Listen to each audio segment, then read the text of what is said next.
After a few calculations, Stacy, the nutrition director at Maury Elementary, proved that a universal breakfast in the classroom program is financially sustainable for her school. Now she's ready to talk logistics with a few key players. She knows that some of these stakeholders are resistant to change and might not entertain her well-researched recommendation. So, she prepares a communication plan that will help her lead and moderate an effective meeting.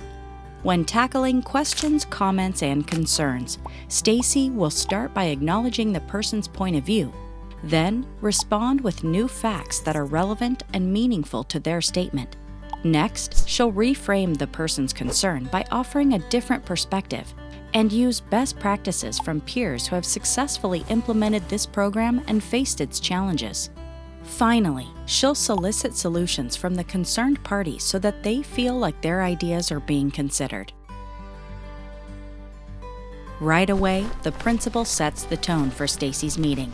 She says that Maury already serves a third of its students with a traditional breakfast program and that there's no need to worry about kids being hungry at school.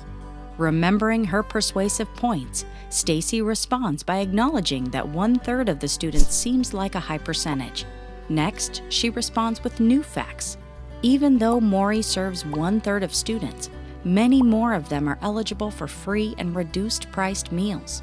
Most schools that offer universal breakfast in the classroom have 80% participation, and children who eat breakfast closer to test-taking time have higher math and reading scores than those who don't. Then, she reframes the concern with a new perspective by asking everyone in the room to imagine what would happen to student engagement if 80% of students ate immediately before they were expected to learn. Seeking out examples of success, Stacy mentions that the principal at Elmwood started the program last year and has seen a decrease in tardiness, absences, and visits to the nurse's office. Finally, she asks her principal what she thinks is the best way for Maury Elementary to experience the same results. Before she has a chance to answer, the third-grade teacher speaks up. He is feeling pressure for his students to perform well on state tests and is worried that if breakfast takes up 15 minutes of class, he'll lose more than an hour of instructional time per week. Stacy hears her colleagues' concerns and uses the 5-step approach to address it. She says she understands and that this program will help alleviate the pressure. Every year, administrators ask Stacy to serve breakfast for all students on the morning of big standardized tests because they know that children are less distracted when they're not hungry. Imagine if students experienced that kind of focus every single day. When interviewing teachers at Joe Mathias Elementary, Stacy found that they're happy to give up the first 15 minutes of the day because they gain hours of engaged learning in return.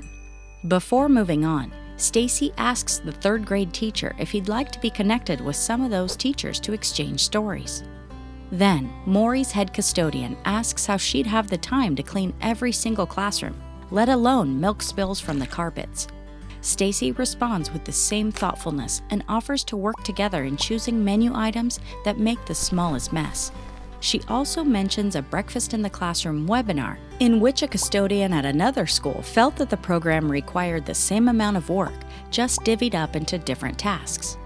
He no longer had to clean the cafeteria, and students followed protocol to consolidate trash and place it outside for quick pickup. Finally, Stacy offers to work with her staff to accommodate changes and suggests that they walk through the building together and make a list of custodial needs.